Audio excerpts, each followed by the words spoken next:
आप सभी का स्वागत है मेरे चैनल में। Welcome to my blog Sonal की फैमिली। आई होप से बढ़िया अगर अपनी फैमिली एंजॉय कर रहे होंगे तो तीज स्पेशल आज मैं आपके साथ गुजिया की रेसिपी शेयर करने वाली हूँ। और तीज में हमारे यहाँ गुजिया ठेकुआ बनता है, तो आप मेरे ब्लॉग को मिस मत करिएगा। मैं आपके साथ शेयर करूंगी कि हम लोग आज क्या क्या बनाने वाले। नहा धोकर मैं यहाँ पे किचन में आ गई और ये गुजिया का सारा सामान भी आ चुका है। और साफ सफाई बहुत ज्यादा जरूरी है क्योंकि हम लोग प्रसाद बनाने वाले। मैं यहाँ पे रेडी होकर आ गई हूँ और दीदी भी मेरी अभी नहा धोकर आ रही होगी।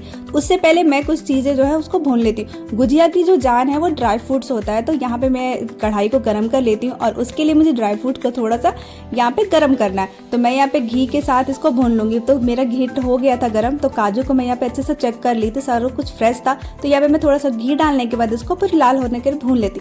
फिर उसके बाद फिर मैं ना सूजी भूनूंगी। तो इसी तरह से सारी गुजिया का जो चीज़ है ना, मटेरियल पहले रेडी करते। गुजिया बनाने में मटेरियल में बहुत ज़्यादा तीज में हमारे यहाँ गुजिया ठेकुआ और इनरसा बनता है। तिल का सामान भी हमारे यहाँ चढ़ता है। तो क्या आपके यहाँ भी ये सारी चीज़ें बनती हैं या फिर आप किस तरह से के बनाते? पर हम लोग तो हमेशा तीज में ही बनाते। ऐसे पहले बनाते थे तीज के ही दिन, बट उस दिन बहुत ज़्यादा काम हो जाता है, व्रत भी रहता है, बच्चे काम वाम सब कुछ हो जाता है और इतना सारा प्रसाद बनाने में टाइम भी बहुत लगता है और बहुत ज़्यादा हरासमेंट हो जाता है। तो हम लोग तीज के एक दिन पहले बनाते हैं। वहाँ पर मेरा देखिए सूजी भुन गया है। उसके बाद ये खोवा भी गुजिया में डालते तो बहुत ज़्यादा टेस्टी लगता है। बगैर सूजी और खोवा का मतलब गुजिया की मतलब कोई वैल्यू ही नहीं है। तो सबसे पहले मैं यहाँ पे सूजी को भून लेती हूँ और सबसे लास्ट में मैं खोवा भूनती हूँ क्योंकि ये फिर तले में चिपक जाता। मेरी दीदी भी नहा धोकर फ्रेश होकर आ गई थी और जो भी पूजा पाठ का कुछ बर्तन था ना उसको साफ करके वो यूज़ करेंगी। यहाँ पे खोवा भी मेरा हल्का हल्का भून गया। पहले तो वो फ्रिज में था ना तो वो पूरा हार्ड था। जैसे जैसे वो गर्म होता है ना खोवा, वैसे वैसे थोड़ा मेल्ट होता है।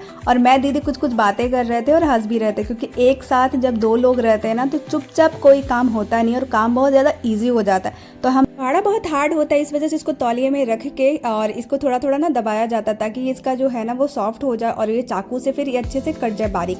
यहाँ पे सारा कुछ जो कि मैं डालने वाली हूँ गुजिया में, यहाँ पे हम लोग दोनों बैठ के आराम से एक एक करके काट लेंगे क्योंकि गुजिया में हम लोग सूजी और खोवा तो भून लिए, बाकी मैंने काजू भी भून लिया था, उसको फिर बारीक बारीक काट लेंगे। और इधर दीदी छोहाड़ा भी पूरा काट लिए। फिर इसमें किशमिश डालना है, फिर मुझे उसमें फिर नारियल का भूरा भी डालना है। तो सारा छोहाड़ा कट जाने के बाद फिर मैं यहाँ पे छोहाड़ा भी डाल दी हूँ और यहाँ पे मैं चेक कर ली हूँ कि किशमिश तो ठीक है कि नहीं। या कि स्टफिंग रेडी है। अब उसके बाद मैदा को अच्छे से चाल लेने के बाद उसमें घी डाल के मिला दिया गया। और आपको मैं बताती हूँ इस तरह दीदी मुट्ठी बनाने के बाद जब इसको उछालेंगी, अगर ये मुट्ठी अगर टूट जाता है मतलब लड्डू अगर टूट गया तो आपको इसमें घी डाल के और थोड़ा सा मिलाना। पर हमारा घी परफेक्ट है, ये टूटा नहीं है। तो इसके बाद इसमें थोड़ा थोड़ा पानी मिलाने के बाद इसको अच्छे से दीदी एक आटा के तैयार करती। और हमारे साथ हमेशा किचन में आपको मेरी बेटी दिखती रहेगी, तो ये कोई भी काम हो किचन का वो जरूर आती है। तो यहाँ पे देखिए मैंने सारा कुछ मिला दी हूँ और मेरा स्टफिंग भी रेडी है। बट हाँ, मैं एक चीज़ भूल गई थी कि मुझे इसमें चीनी भी डालना है। तो मैं यहाँ पे चीनी को बारीक पीस लेती हूँ, मिक्सी कर लेती हूँ और इसमें फिर मिला लेती हूँ। चम्मच मेरा गीला था, इस वजह से मैंने इसको हाथों से ही मिला रही थी। और यहाँ पे मेरा आटा भी रेडी हो गया। तो बनाने के लिए दीदी अब एक एक करके पूरा पूड़ी बनाएगी। उसके बाद फिर मैं यहाँ पे स्टफिंग फिल करूंगी। पहले तो दीदी और माँ दोनों हाथ से ही गुजिया भर लेते थे और मोड़ लेते थे बहुत अच्छे से, पर मुझे हाथों से ना भरने नहीं आता है। तो मैं इस तरह से साँचा में ही बनाती हूँ। और अब बहुत ज़्यादा ईजी हो गया क्योंकि इसमें तुरंत डालना होता है पूड़ी और या फिर स्टफिंग भरने के बाद फिर गुजिया रेडी हो जाता है। और हाथों में मोड़ने से क्या होता है कि उसमें थोड़ा सा टाइम लगता है उसको मोड़ने में और बहुत सुंदर से बन जाता है। तो यहाँ पे फिर सारा गुजिया एक एक करके पहले भर लेंगे, फिर हम इसको तल लेंगे। और यहाँ पे मैं बनाने वाली हूँ इनरसा। उसके लिए मैंने 1-2 घंटा पहले ही चावल को भिगो दिया था और यहाँ पे मैं पंखे के पास इसको फैला ली थी ताकि थोड़ा सा इसका जो पानी है वो सूख जाए। और फिर मैं इसको मिक्सी करूंगी और इसको मैं फिर पीस लेती हूँ। और यहाँ पे मैं तेल भी एक तरफ गर्म कर दी थी और गुजिया भी मैं तल रही थी क्योंकि टाइम बहुत ज़्यादा हो गया था। करीब हम लोग ना 1 बजे ये सब बनाने के लिए शुरू किए थे क्योंकि खाना वाना बनाने के बाद फिर किचन की सफाई करने के बाद फिर पूजा का सामान बनाते। तो इस वजह से थोड़ा सा टाइम लग गया था और बहुत ज़्यादा टाइम लग गया था हम लोग को। इस वजह से हम लोग दोनों तरफ मतलब हर तरफ से ना काम कर रहे थे। यहाँ पे मैं फिर इनरसा बनाने के लिए पानी को थोड़ा खौला लेती हूँ और इसमें मैं फिर थोड़ा सा चीनी डालूंगी। और जो मैं आटा पीस के रखी हूँ ना, जब ये चीनी पिघल जाए मतलब एक तार की चाशनी हो जाए ना, तब इसमें हम लोग चावल डालेंगे। और यहाँ पे फिर मैं थोड़ा सा घी भी डालूंगी। पर हड़बड़ में क्या हुआ था ना कि मैं थोड़ा सा जब चाशनी रेडी होता है ना तभी उसमें घी डालना होता है। पर मैं क्या हुआ कि एक तरफ तल भी रही थी और एक तरफ मैं इधर भी बना रही थी। तो मुझसे ये मिस्टेक हुआ कि मैं चाशनी जब मेरा रेडी हुआ तब मुझे घी डालना था, पर मैं जब आटा डाल दी ना तब मैं घी डाली। ये मुझसे थोड़ा सा मिस्टेक हो गया। अगर आप बनाते हैं ना तो आप पहले ही इसमें डालिए। और मैं थोड़ा सा ही बना रही हूँ क्योंकि मुझे प्रसाद के हिसाब से ही बनाना, तो मैं थोड़ा सा बनाई हूँ। और यहाँ पे देखिए थोड़ा सा मेरा बन के रेडी हो गया है। और अब जब तक ठंडा हो जाएगा ना तब इसको बनाएंगे। और गुजिया एक एक करके तल ली थी और एक तरफ दीदी आटा लगा रही थी ठेकुआ बनाने के लिए। तो ठेकुआ के लिए जो आटा निकाल के रखी थी फिर उसमें सारा कुछ डालेंगी फिर बनाएंगी।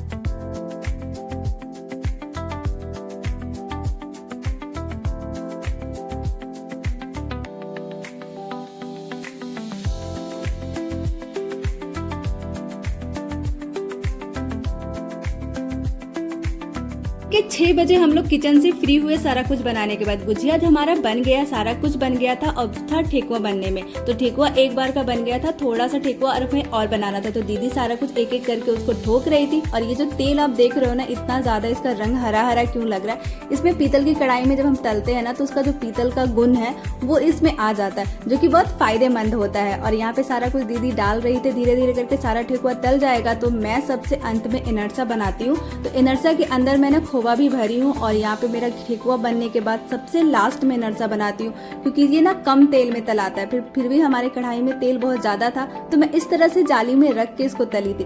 तिल का जो ऊपर जो मैं चिपकाई थी वो तेल के ऊपर रहता है। और ये धीरे धीरे कम आंच पे ना पूरा बनता है। और ये गया और नवादा का मतलब बिहार का फेमस डिश है, जो कि हमेशा वहाँ पे मिलता है मीठे में, स्वीट में।